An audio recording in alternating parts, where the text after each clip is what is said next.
August 9th, 1943, 22,000 feet above the Bavarian Alps.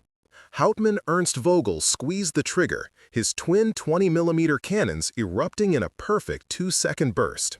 The B-24 Liberator ahead of him, tail number 124-822, shuddered as shells tore through its unprotected nose section. The plexiglass bombardier's compartment exploded in a shower of fragments. Black smoke began trailing from the number 3 engine. Vogel banked hard right, a textbook frontal attack executed with surgical precision. Another American heavy bomber mortally wounded. Another crew of 10 young men plummeting toward the Alpine forests below. Another entry in his growing tally of victories. Before we jump back in, tell us where you're tuning in from, and if this story touches you, make sure you're subscribed, because tomorrow I've saved something extra special for you. Through his canopy, Vogel watched the crippled Liberator fall away from its formation, its 3 remaining engines screaming as the pilot fought desperately for control. The aircraft was doomed, and Vogel knew it. More importantly, he knew why. The B-24 Liberator, for all its impressive range and payload capacity, suffered from a critical design flaw that German fighter pilots had ruthlessly exploited for months. The nose section, that greenhouse of plexiglass and aluminum framing where the bombardier and navigator worked, was utterly defensive against frontal attacks. Unlike its cousin, the B-17 Flying Fortress, which at least had cheat guns firing forward from the nose compartment, the early B-24 models presented German fighters with what they cynically called the glass house, a transparent, undefended target zone measuring nearly 8 feet across and 5 feet high. One pilot could sit in that space, maybe squeeze in a bombardier crouched over his Norden bomb site. But there was no room for defensive armament, no traversing gun mount, nothing to discourage an aggressive frontal assault. Vogel had shot down 6 B-24s using this exact tactic. Approach from 12 o'clock high, dive to their altitude, aim for the nose, fire a concentrated burst, then break away before the dorsal and waist gunners could track his Messerschmitt Bf-109. The American bomber crews called it running the gauntlet. German pilots called it target practice. The summer of 1943 marked a period of remarkable success for the Luftwaffe's bomber interception groups scattered across occupied Europe and the German homeland. Pilots like Vogel, serving with Jagdgeschwader 27 based near Munich, had refined their tactics against American heavy bombers into a brutal science. The mathematics were straightforward and unforgiving. A B-24 Liberator carried 10 crew members and could defend itself with 10 50-caliber machine guns mounted in various positions around the aircraft. The tail turret provided excellent rear coverage. The dorsal turret could engage targets above and to the sides. The ball turret underneath covered the lower hemisphere. Waist gunners on each side filled gaps in the defensive envelope. But the front remained achingly vulnerable. The bombardier, lying prone over his bomb site during the bombing run, had only a single handheld 50-caliber gun that he could theoretically fire through a small opening in the plexiglass. In practice, this weapon was nearly useless. The gun was awkward to aim, difficult to fire accurately while wearing heavy flight gear and oxygen masks, and provided such limited traverse that hitting a rapidly approaching fighter was nearly impossible. Most bombardiers never even attempted to use it during frontal attacks, instead bracing for impact and hoping their pilot could take evasive action. This vulnerability wasn't lost on American bomber crews. Lieutenant Thomas Ridgway, a navigator with the 93rd Bomb Group flying out of Hardwick, England, later wrote in his diary about the psychological terror of frontal attacks. "You see them coming from miles away," he wrote in July 1943. "Tiny dots at first, growing larger with terrifying speed. You know they're aiming directly at you, at the nose, where you're sitting with nothing but plexiglass between you and their cannons. There's nothing you can do except pray and hold on." Some men closed their eyes. Others watched, transfixed by the approaching death. The worst part was knowing how vulnerable we were, how the Germans knew it too. German pilots had begun exploiting this weakness systematically in early 1943. Major Wilhelm Moritz, commanding officer of the 2nd Gruppe of Jagdgeschwader 53, had personally developed many of the tactics that made frontal attacks so devastatingly effective against B-24 formations. His operational manual, distributed throughout the Luftwaffe fighter units in April 1943, outlined precise attack geometries. Approach from 15 degrees above the bomber's flight path, close to within 400 meters before opening fire. Aim for the junction between nose and fuselage where structural members concentrated. Fire a 3 to 4 second burst. Break away with a sharp diving turn to avoid return fire from turrets. These tactics worked with lethal efficiency. On July 24, 1943, during a raid on aluminum works near Trondheim, Norway, the 44th Bomb Group lost 8 B-24s, 5 of them to frontal attacks. On August 1st, during the infamous raid on the Ploiești oil refineries in Romania, frontal attacks accounted for nearly 40% of bomber losses. German pilots returned to their bases with growing confidence, swapping stories of American bombers disintegrating under concentrated cannon fire, of bombardiers visible through their plexiglass enclosures in the moment before impact, of the satisfying sight of another Liberator tumbling earthward, trailing fire and debris. The arrogance wasn't entirely unjustified. Throughout the summer of 1943, Luftwaffe fighter groups maintained impressive kill ratios against American bomber formations. Unteroffizier Hans Krebs, a 22-year-old pilot with Jagdgeschwader 3, had scored 11 victories by September 1943, 9 of them B-24 Liberators, all killed by frontal attacks. In letters home to his family in Hamburg, carefully censored by military authorities but preserved in archives, Krebs described the almost sporting nature of these engagements. "The Americans are brave," he wrote in August, "but their bombers are flawed. The B-24 especially presents us with an open invitation. We have learned to attack from the front where they cannot defend themselves. It has become almost routine." This sense of routine, of mastered tactics against a known vulnerability, pervaded Luftwaffe fighter squadrons throughout the latter half of 1943. Pilots gathered in ready rooms and operations centers studying reconnaissance photographs of American bomber formations, identifying B-24 units by their distinctive twin-tail configuration and high wing design, anticipating another opportunity to exploit the defenseless nose section. Training flights emphasized the frontal attack profile. New pilots arriving at operational squadrons received intensive instruction in the technique before flying their first combat missions. The American response to this tactical dilemma seemed limited by the B-24's basic design constraints. The Consolidated Aircraft Corporation had created the Liberator with specific priorities: maximum range to enable strategic bombing deep into enemy territory, heavy bomb load capacity to deliver substantial ordnance on target, high altitude performance to operate above most anti-aircraft artillery, defensive armament sufficient to ward off fighter attacks through massed formations flying mutual support patterns. What the designers hadn't fully anticipated was the development of aggressive frontal attack tactics by experienced fighter pilots who recognized and ruthlessly exploited the nose vulnerability. Adding defensive armament to the nose section presented significant challenges. Preparing and narrating this story took us a lot of time, so if you are enjoying it, subscribe to our channel. It means a lot to us. Now, back to the story. The bombardier needed unobstructed forward visibility for accurate bombing. The Norden bomb sight, that closely guarded technological marvel that supposedly enabled precision bombing from high altitude, required specific positioning and clear sightlines. The nose structure, designed to be as transparent and streamlined as possible, couldn't easily accommodate the weight and mechanisms of a powered gun turret. Yet the losses continued mounting. August 1943 saw 97 B-24s lost in combat over Europe. September brought 83 more losses. October would eventually claim 114.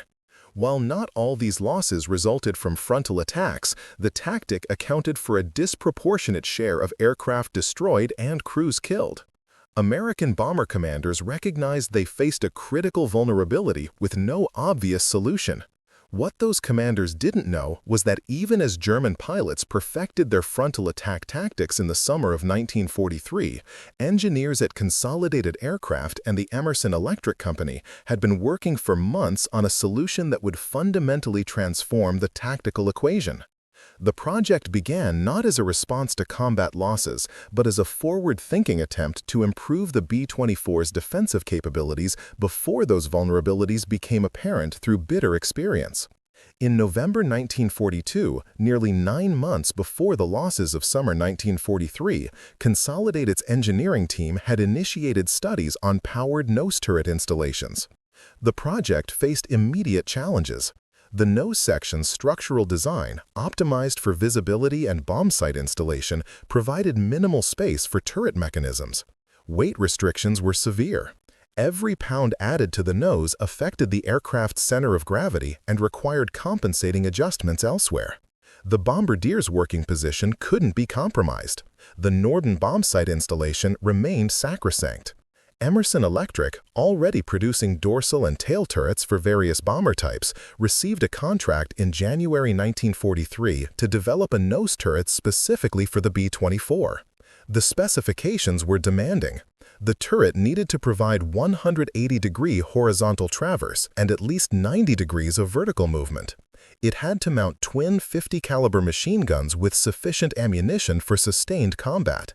The design had to fit within the existing nose contours without requiring major airframe redesign. Most critically, it needed to be reliable at -40 degrees Fahrenheit at altitudes above 25,000 feet, conditions that regularly caused mechanical systems to fail or freeze. The engineers chose an innovative solution. Rather than a fully enclosed spherical turret like those mounted in tail and ball positions, they designed a streamlined installation that protruded only slightly from the nose profile. The gunner sat in a cramped position behind armor plate, operating hydraulic controls that trained the guns across a wide arc. Two 50-caliber M2 Browning machine guns, belt-fed from ammunition boxes mounted in the nose compartment, provided firepower equivalent to any defensive position on the aircraft. The entire installation weighed 380 pounds, including guns, ammunition, and turret mechanisms. Testing began in April 1943 at Consolidated's San Diego facility. A B-24D, pulled from the production line, received the prototype installation. Initial flights revealed problems. The turret's hydraulic system developed leaks in the thin, cold air above 20,000 feet. The plexiglass fairing around the guns fogged and froze, obscuring the gunner's vision. The cramped position made it nearly impossible for gunners wearing bulky flight suits and parachutes to operate effectively. Engineers worked through the summer redesigning systems, improving seals, adding heating elements to prevent icing, modifying the gunner's position for better access and comfort. By August 1943, the same month Ernst Vogel and his fellow Luftwaffe pilots were racking up victory after victory through frontal attacks, the nose turret had progressed to operational testing. 6 B-24H models, the first production variant to incorporate the nose turret as standard equipment, arrived at Langley Field in Virginia for evaluation by combat-experienced crews. The reactions were immediate and enthusiastic. Gunners who had flown missions in earlier B-24 variants, who had experienced the helpless terror of frontal attacks while sitting in the defenseless nose section, now found themselves manning a weapon system that could engage attacking fighters head-on. Sergeant Michael Davidson, a gunner with the 389th Bomb Group who participated in the Langley evaluation, later described his first experience in the nose turret. "I couldn't believe it," he recalled in a 1944 interview. "After months of feeling like a sitting duck up front, suddenly I had real firepower. The turret tracked smoothly. The guns responded instantly. I could engage targets from dead ahead to nearly 90 degrees off the nose. Any German pilot coming at us from the front would face two 50 calibers firing directly back at him. It changed everything." Production ramifications were immediate. Consolidated began installing nose turrets on all B-24H and subsequent models rolling off assembly lines in San Diego, Fort Worth, and Willow Run. The modifications required retooling and workforce retraining, slowing production temporarily, but the tactical advantages justified the delays. By September 1943, the first combat-ready B-24H models with nose turrets were crossing the Atlantic, assigned to bomb groups preparing for operations over Europe. The aircraft arrived with minimal fanfare. Ground crews noted the modified nose configuration. Pilots received brief technical updates during transition training. Gunners practiced operating the new turret installation. What nobody fully appreciated was how fundamentally this modification would alter the tactical dynamics of bomber versus fighter combat over Europe. The B-24 Liberator, previously viewed by German pilots as the more vulnerable of the two American heavy bomber types, was about to become significantly more dangerous. The transformation would unfold not through dramatic announcements or tactical directives, but through sudden, violent encounters at 25,000 feet above the frozen landscapes of Central Europe. German pilots who had spent months perfecting frontal attack techniques, who had grown confident through repeated successes against defenseless nose sections, were about to receive a brutal education in the dangers of underestimating American industrial innovation and tactical adaptation. November 2, 1943, 24,000 feet above Wilhelmshaven. Oberleutnant Friedrich Becker lined up his attack run with practiced confidence. Below him, stretched across the gray North Sea sky, 32 B-24 Liberators maintained their tight formation, heading toward the naval shipyards that were their target for the day. Becker had flown this exact attack profile 17 times before. Approach from slightly above, build speed in a shallow dive, close to 300 meters, fire a sustained burst into the undefended nose section, brake hard left to avoid the dorsal turret. Simple, effective, deadly. His wingman, Lieutenant Otto Schmidt, held position 200 meters to his right, both Messerschmitt's Bf-109s accelerating toward the lead element of the bomber formation. The Americans had tightened their defensive boxes since the heavy losses of August and September, but the tactic remained fundamentally unchanged. The nose sections were still transparent, still vulnerable, still inviting the kind of head-on assault that had made Becker an ace with 19 confirmed victories. At 400 meters, Becker could see the lead Liberator clearly through his gun sight. The distinctive twin-tail configuration, the high-mounted wing, the greenhouse nose with its plexiglass panels catching the weak November sunlight. He placed his illuminated reticle directly on that nose section, anticipating the moment when his 20mm cannons would tear through the fragile structure and into the crew positions beyond. His finger tightened on the trigger. At 350 meters, exactly according to his training and experience, he began firing. What happened next would haunt Friedrich Becker for the remainder of his life, though that remainder would prove considerably shorter than he anticipated in that moment. The nose of the lead Liberator erupted not in the expected shower of shattered plexiglass and structural fragments, but in a steady stream of tracer rounds firing directly back at him. Twin 50-caliber machine guns, positioned exactly where no gun should exist, tracking his approach with deadly precision. The convergence of fire patterns, his incoming rounds, and the defensive fire from the bomber created a tunnel of metal through which both aircraft hurtled at a combined closing speed exceeding 500 miles per hour. Becker's Messerschmitt absorbed multiple hits in the span of 2 seconds. 50-caliber rounds, each nearly 4 inches long and weighing over 2 ounces, smashed through his engine cowling, his windscreen, his instrument panel. The propeller disintegrated. Coolant sprayed across what remained of his canopy. His right leg, positioned behind the rudder pedal, ceased to exist below the knee. The control column went dead in his hands as hydraulic lines severed and control surfaces shredded. In his final conscious moments, as his fighter began its terminal dive toward the cold North Sea below, Friedrich Becker experienced complete cognitive dissonance. B-24s didn't have nose turrets. The intelligence briefings had been explicit. The tactical manuals were clear. The nose section was undefended. He had killed 6 B-24s using frontal attacks. Every Luftwaffe pilot knew the Americans couldn't mount defensive weapons in that position. The bombardier needed visibility. The structure couldn't support a turret. It was impossible. Yet the evidence was irrefutable. Those tracer rounds converging on his aircraft hadn't originated from imagination or hallucination. The guns that killed him were real, positioned exactly where German tactical doctrine insisted they couldn't be. As Becker's Messerschmitt impacted the sea at over 400 miles per hour, creating a brief fountain of white water that disappeared within seconds, The truth became undeniable for the surviving German pilots who witnessed the engagement.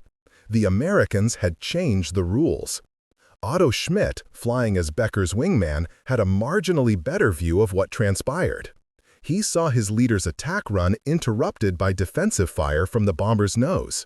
He saw Becker's fighter absorb catastrophic damage and fall away trailing smoke and debris. He saw the lead Liberator maintain its position in formation, apparently undamaged despite Becker's attack. Most significantly, he saw the turret installation, that impossible defensive position that tactical doctrine claimed didn't exist, tracking toward his own aircraft as he struggled to break away from his attack run. Schmidt survived, barely, by executing a violent split-S maneuver that subjected him to forces approaching the structural limits of his aircraft. He dove 8,000 feet, leveled out barely 500 feet above the wavetops, and fled westward at maximum speed, his aircraft's engines screaming at emergency power settings. Behind him, the B-24 formation continued eastward toward Wilhelmshaven, their nose turrets now clearly visible to any German pilot close enough to observe. The mission proceeded to target with minimal losses. The intelligence report Schmidt filed upon landing at his base near Bremen was initially dismissed as combat stress or misidentification. Throughout November 1943, similar encounters occurred with increasing frequency across the operational theaters where American heavy bombers operated. On November 5th, during a raid on Gelsenkirchen, 3 Focke-Wulf 190s attempting coordinated frontal attacks on a B-24 formation were met with concentrated fire from nose turrets. One fighter was destroyed immediately. The other 2 broke off their attacks, their pilots reporting to debriefing officers about unexpected defensive installations that shouldn't exist according to intelligence assessments. On November 11th, a major raid on Munster saw German fighter groups lose 4 aircraft to nose turret fire during what should have been routine frontal attack runs. The pattern was unmistakable but initially incomprehensible to Luftwaffe intelligence analysts. Combat reports from multiple fighter groups, spread across different operational areas, were describing the same phenomenon. B-24 Liberators with defensive armament in the nose section. The reports were too consistent to dismiss as misidentification or panic, yet they contradicted everything German intelligence believed about American bomber capabilities. The analysis became urgent when Major Hans Philipp, one of the Luftwaffe's most experienced and capable fighter leaders, was killed on November 12th during a frontal attack on a B-24 formation near Oldenburg. Philipp, with 206 confirmed victories to his credit, was not a novice pilot prone to tactical errors or panic under fire. His death during a routine frontal approach, witnessed by his entire squadron, forced a comprehensive reassessment of German tactical doctrine regarding American bomber interception. The evidence was inescapable. The Americans had modified their B-24 bombers with nose-mounted defensive turrets. The modification was widespread, suggesting serial production implementation rather than field-expedient installations. Most critically, German fighter tactics developed specifically to exploit the B-24's nose vulnerability were now obsolete and actively dangerous. The tactical ramifications rippled through Luftwaffe fighter commands with surprising speed. Frontal attacks, the bread-and-butter technique that had accounted for substantial percentages of B-24 kills throughout the summer and fall of 1943, suddenly carried unacceptable risk. Pilots who approached from 12 o'clock high, expecting to engage a defenseless target, instead faced twin 50-caliber machine guns firing directly at them during the most vulnerable phase of their attack run. The closing speeds involved, typically 500 to 600 miles per hour combined velocity, meant that engagements lasted only seconds. There was no time for course correction or tactical adjustment once the attack commenced. German pilots found themselves in a psychological predicament. Months of successful frontal attacks had created ingrained tactical responses and confidence in specific techniques. Now those same techniques invited destruction. Unteroffizier Klaus Weber, flying with Jagdgeschwader 11 out of Höchstadt, described the cognitive challenge in his diary. "We trained endlessly on frontal attacks," he wrote in late November 1943. "It became instinctive. See the bomber formation, identify the most vulnerable aircraft, set up the approach from ahead, execute the attack, break away. Now that instinct will get you killed. The Americans put guns where we expected empty space. We have to unlearn everything we mastered. The adaptation process was neither smooth nor rapid. Combat training had embedded frontal attack doctrine deeply into Luftwaffe tactical consciousness. Pilots under the stress of combat, operating on adrenaline and trained responses, continued attempting frontal attacks even after explicit warnings about nose turrets. The casualties mounted accordingly. Between November 15th and November 30th, German fighter units in the Western Theater lost 23 aircraft during frontal attack attempts on B-24 formations. Not all these losses resulted directly from nose turret fire, but the turrets contributed to a dramatically increased attrition rate during what had previously been considered a relatively safe attack profile. American bomber crews, meanwhile, experienced the transformation from the opposite perspective. Sergeants who had flown missions in older B-24 variants without nose turrets, who had endured the psychological torture of watching German fighters approach head-on while sitting helpless in the bombardier's position, now found themselves manning offensive weapons during those same engagement scenarios. The psychological relief was profound and immediate. Staff Sergeant Robert Mitchell, a nose turret gunner with the 458th Bomb Group, described his first combat experience with the new installation during a mission to Bremen on November 26th. "I'd flown 8 missions in the old configuration," Mitchell later recalled. Every frontal attack was pure terror. You could see them coming from miles away, getting larger, closer, and there was absolutely nothing you could do except hope they missed or that the pilot could take evasive action. The first time I sat in that nose turret and saw fighters approaching from ahead, everything changed. I tracked them in my sights. I waited for them to get close enough. Then I fired. The satisfaction of shooting back, of not being helpless, was indescribable. Even if I didn't hit anything, I was no longer a passive target. The tactical mathematics shifted measurably. A B-24 without a nose turret facing a frontal attack had effectively zero defensive capability against that specific threat vector. The bombardier's handheld gun was essentially irrelevant in practical combat conditions. A B-24 with a nose turret possessed the equivalent firepower of any other defensive position on the aircraft, firing directly at attacking fighters during their approach. The psychological deterrent effect was substantial, even beyond the actual hit probability. German pilots who had grown accustomed to making frontal attack runs without facing effective return fire now encountered tracer streams converging on their aircraft from the moment they entered engagement range. Fighter tactics evolved under this pressure. Attacking from the sides and rear, though more dangerous due to concentrated defensive fire from multiple turret positions, became preferable to frontal approaches against the modified Liberators.